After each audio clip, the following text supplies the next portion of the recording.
Beef stews are one of the most exciting things to eat your rice with. Rice and stew made with a pressure cooker would be a match made in heaven. How to make beef stew in an electric pressure cooker is a recipe you would undoubtedly enjoy. The beef stew can be used to eat a lot of things like beef casseroles or potatoes.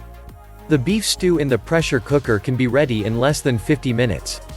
This is an improvement from the time it would take to make the beef stew on a normal cooker. Beef stews are ideal for cold weather. Imagine the small cuts of the sweet carrots, beef cubes, and potatoes in stew served as breakfast on one cold morning. You simply cannot resist the urge to get a bread and do justice to the feast before you. So, let us get down to business. How do you make this beef stew? First, it is good that you know that the beef stew can be made with any type of pressure cooker. Ninja Foodie, power cooker, instant pot, you name it. For this recipe, the potatoes used are very small while the celery and carrots are cut into big pieces. The beef used for this is the chuck roast. But if what you have is the rump roast or round steak, those are also okay. The reason why these three parts are choice is they're cheap and can become very tender when cooked.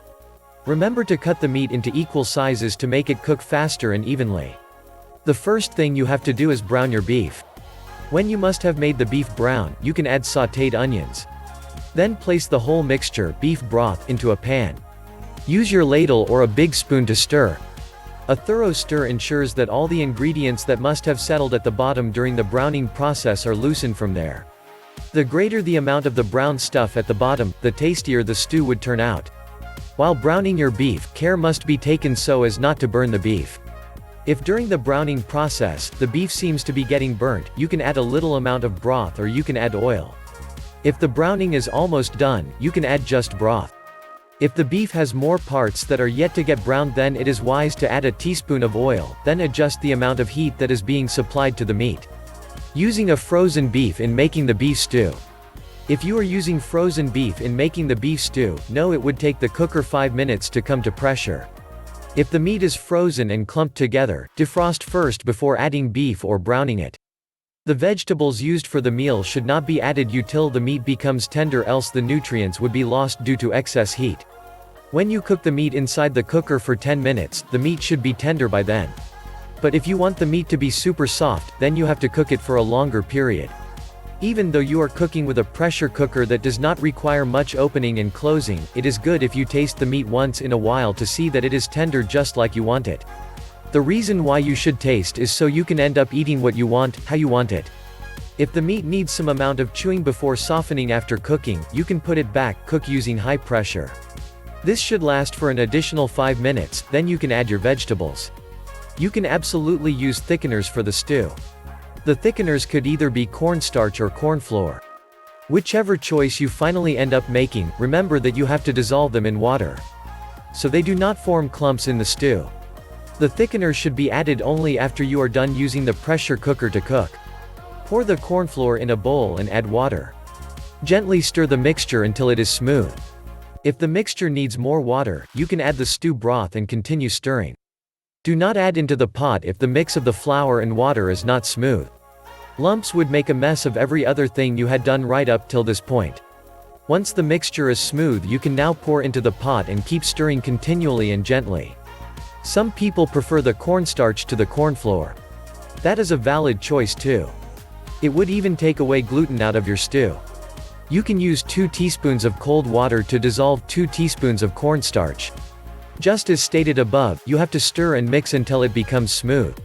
When you add the cornstarch to your stew, you can press the sauté button and then simmer till the stew becomes thick. Always remember that as the stew cools, it also thickens, so don't add excess cornstarch to the stew, or you have cakes instead of stew. We know where to get cakes, don't we? When making stews in an old-fashioned way, red wine with acidic content is usually added to the stew. The purpose of this red wine would be to enhance flavor and soften the meat.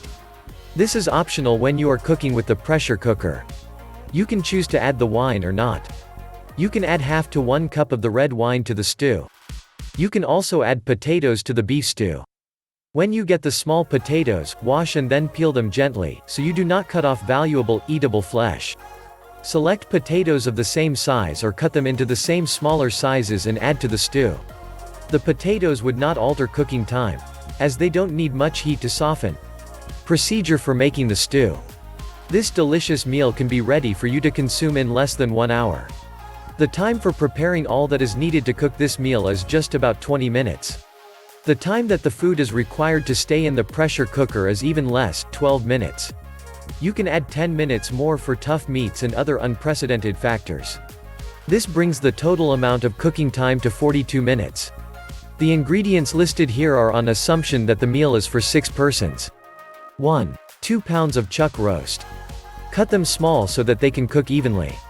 2. Pepper and salt for seasoning and taste. 3. 1 big tablespoon of vegetable oil. 4. A tablespoonful of butter. 5. 1 bulb of onions, diced or grounded.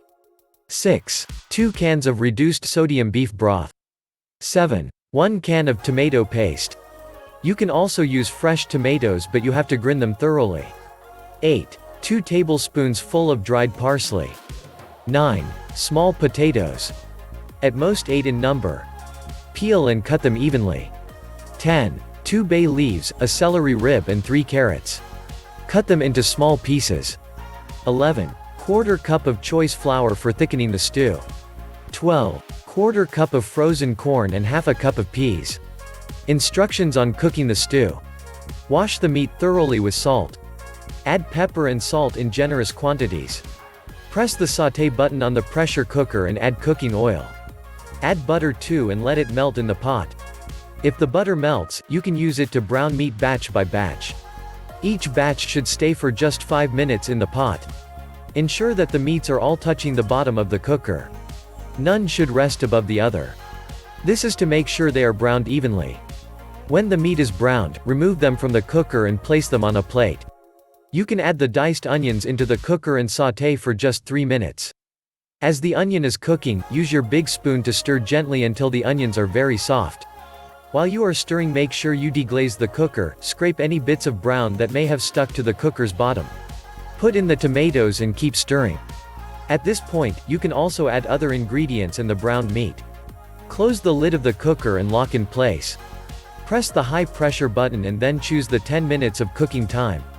If cooking time elapses, let the pressure naturally release for at least 5 minutes before doing a quick release. As the cooker's valve drops, carefully open the lid of the cooker. You can now put in the celery, carrots, and potatoes. Put back the lid of the cooker and select the high pressure button. Cook for just 2 minutes. After 2 minutes, put off the cooker. Allow natural release for 5 minutes. After that, you can now quickly release. Take bay leaves out of the cooker. Get a bowl and mix water and flour. Stir until the mixture is smooth. Take a cup from the broth, add to the mix and then stir. You can add the whole mixture in the stew that is in the cooker. Stir the mix in the pot and watch it thicken. Add the peas. You can press the sauté button on the cooker so the stew will boil. Put off the cooker and let it cool. The beef stew is ready to be served.